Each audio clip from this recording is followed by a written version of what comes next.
All right, moving on to the world of college football. We got a little shakeup, or we expect to see a shakeup, and as the latest ranking show has just begun.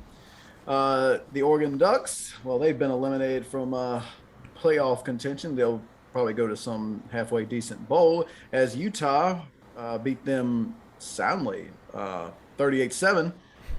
And speaking of which, you had another top 10 beatdown. Ohio State continues to roll. They beat Michigan State 56-7. So you can slide Michigan on out of the playoff picture. Cincinnati, impressive. We've been asking Cincinnati to get moving for weeks now, 48-14. And Clemson in the Pride game that I was talking about, they beat Wake Forest 48-27. Drink, those are a couple examples of what we had this weekend. What else stood out to you? Right. So just to hit on what you said, listen, well, as I look in the notes, I guess Oklahoma State smoked their competition so bad they didn't even make the print here. But with that said, that was Texas Tech. with that said, yes, I think Oklahoma State. To your point, man, you made a good point about them, and I didn't want to hear it at the time, but after watching how they put Texas Tech, my only problem with Oklahoma State is this, man, that out of conference schedule is just not it's not looking good, but. The fact that they was number 9 and they took care of business, and this week we know what they got. They got Oklahoma, and Oklahoma got a good chance of being in the top 10, I think, or maybe like number 11, right out top 10, something like that. I think. I don't know, man. Now I'm thinking that Big 12 that game, and then the following game it might be a rematch or something, but the following game. Really gonna mean that the Big 12 is in play now. We know the ACC is out of here. We know the Pac-12 is out of here.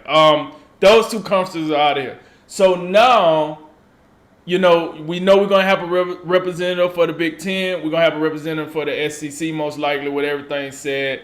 Cincinnati and Notre Dame right now seem to be tussling for that Group of 5 / independent spot as teams keep falling. That's what I'm seeing with those two teams. So, to your credit, it looks like Oklahoma or Oklahoma State will have a shot to possibly slide into this Final Four. Didn't want to agree to this, but after this weekend, especially after Oregon just got took to the woodshed out there. Upon further review. Right. I had to come back and talk to the headman in the booth and be like, yeah, I guess Oklahoma State got a little more juice than I want to give them credit for. But like you said, Cincinnati, they seem. I do think when this ranking is revealed, Cincinnati will be one of the top 4 teams. And here's the deal. I say this. I don't love Cincinnati's schedule. I don't love their conference. I don't love the fact that they get compared to the Alabamas and the Ohio States of the world. However, I would say this. If you get in, don't mess it up for the Group of 5. Because this is what it's going to be for the Group of 5. If you get in and you be that representative, it's like any pioneer for anything. You know what I'm saying? First guy that stepped on Mars, they told him, hey, don't mess this up for the guy behind you.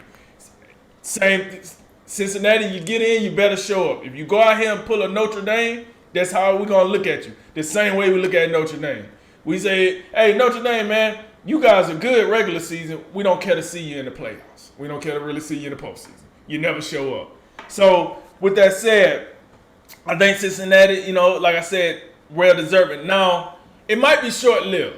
Why I say that? Because they got to play Houston. I think that's a team that can give them a fight. And then they got to play the AAC championship game, which I'm not sure quite who they will play if they when that game is played. So they still do have a couple of games they got to play. I think people are like looking forward and saying, I think Cincinnati could take care of that. But I say not too fast on Houston. Let's see that first. Houston might give them a little fight, but we'll see how that goes. So now, Michigan State, right? Michigan State, you just can't show up to the big stage. And I mean, people wasn't overly impressed with the way you beat Michigan first and foremost. Then you go out here, you get smoked by Purdue pretty much, and then this what you against Ohio State, Michigan State, yeah, right after that contract extension. So the guy in the back like, hey, that ink ain't dry yet. It ain't dry yet. We can, we can do something. Hey, Mel, that was a little shaky, but I'm just joking. But either way, Michigan State, they're done. That goose is cooked. I don't think we're gonna mention them as far as the playoffs go again. See you next year. You might get a New Year's Six bowl or just enjoy the Gator Bowl or something like that. We'll see you next year. Michigan, beating the smoke out of Maryland. Now the reason so I didn't want to talk about that game in the preview because I figured this was gonna happen. So I'm like, it's Big Ten Network. Maryland, I've never thought Maryland was legitimate ever under Mike Locksley. I told you this. Yeah. We was like doing our thing. I don't believe in Mike Locksley. I don't think he's that good of a head coach. And he even fizzled out as an offense coordinator. Neither here nor there. What Michigan did do, though, was make the game against Ohio State more interesting with their performance for a change. Usually when we get around this time, Michigan don't look that good, and we kind of like Ohio State going to carry the letter for this game.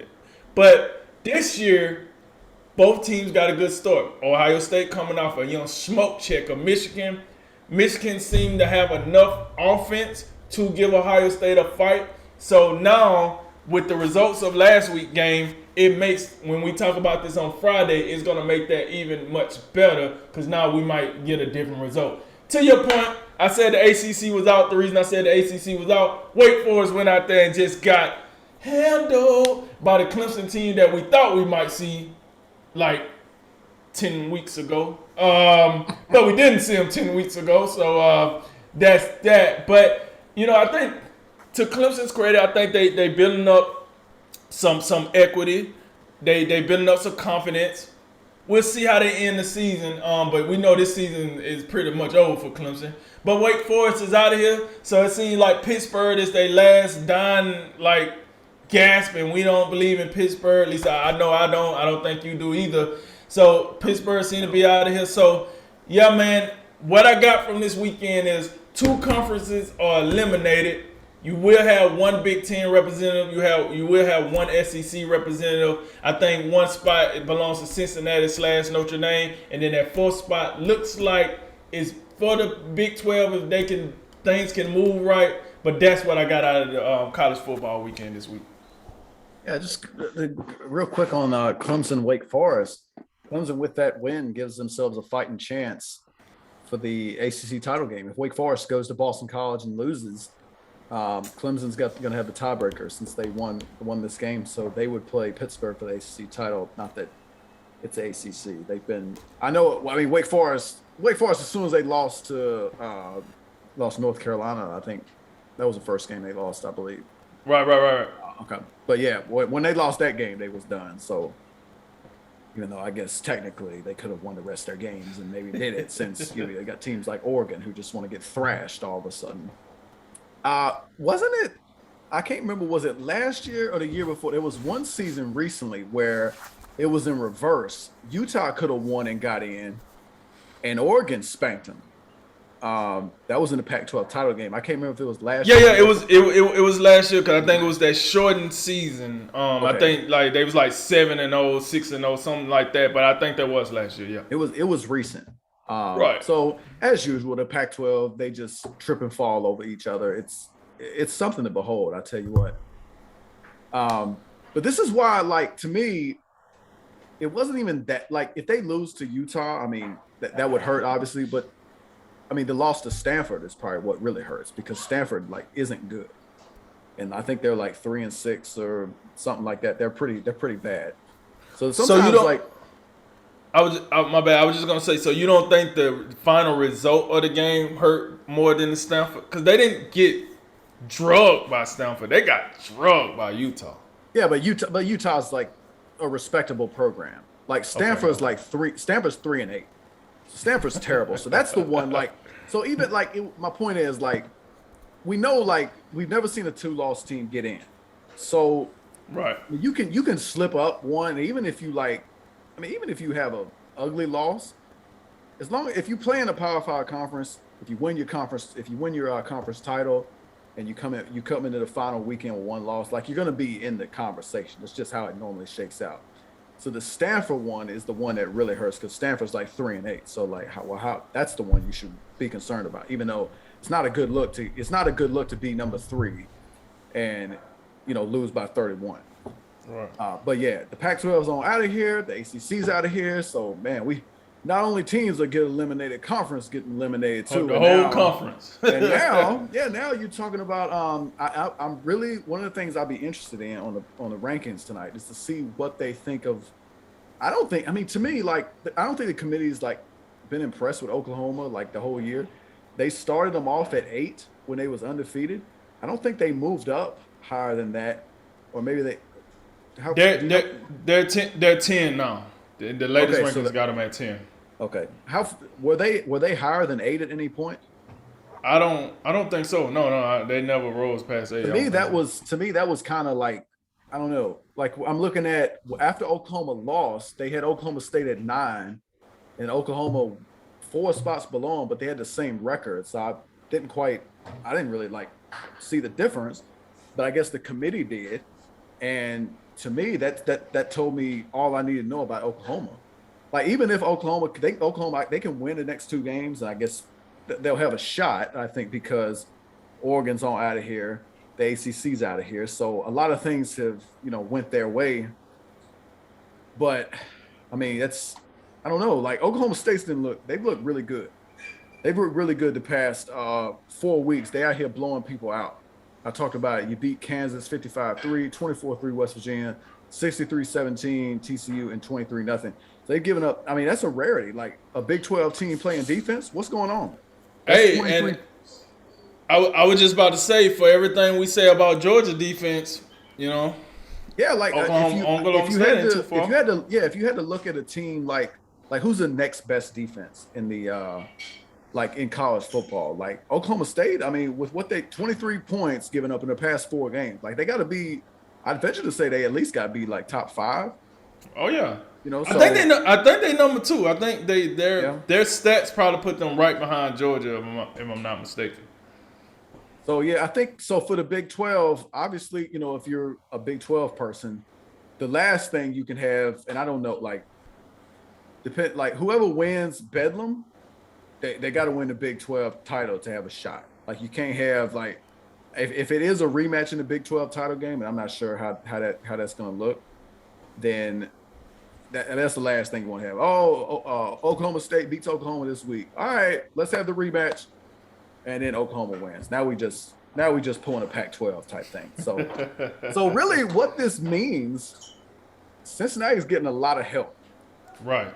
Like the Oregon thing changed everything for Cincinnati. And now the one big domino, which I think is the big wild card, we've talked about it a lot.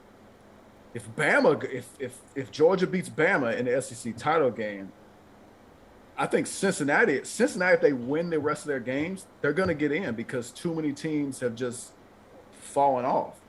Right. I mean, you got to think about it like next week, another elimination game with Michigan, Ohio State.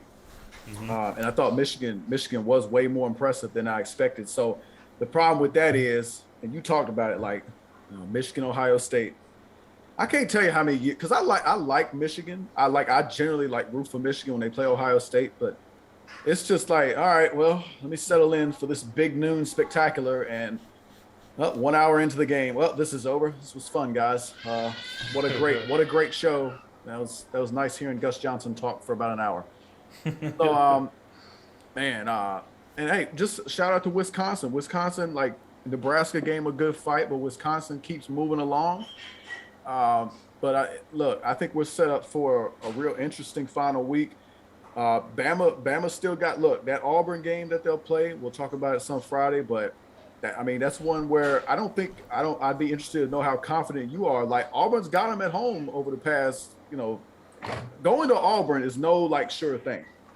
That's very true. I think with the fact that Bo Nix is out of the mix this year, that takes some of the improvise out of it. Like he can make a lot of plays with his feet. You know, he can stretch a lot of plays. TJ Finley, not the athlete that Bo Nix is, so I do think that works in Alabama advantage a lot as far as the defense go.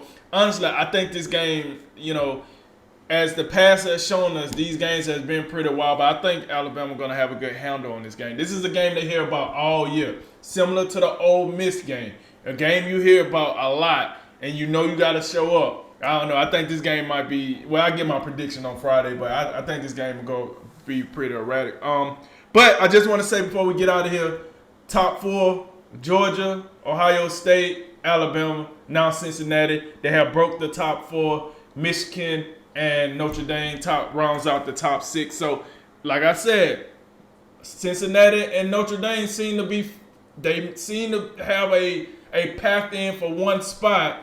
I see Michigan probably getting the boot next, after this weekend. So, like you said, and then we got championship weekend.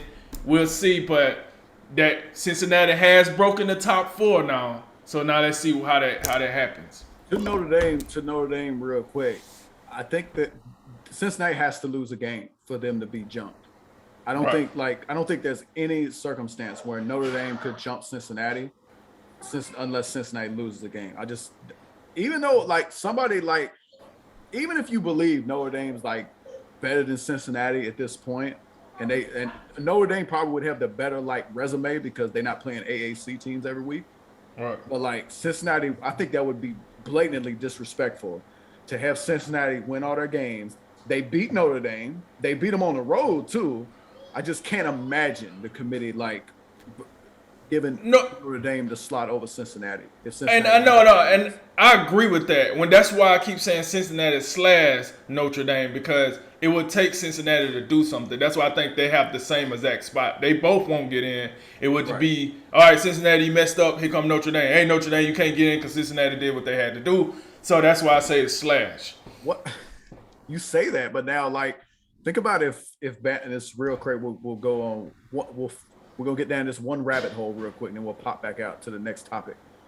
If Bama lost and the Big 12 just trip over itself, I mean that could open up that can open up 2 spots. It could. Well, true, but look what all got to happen. You know what I'm saying?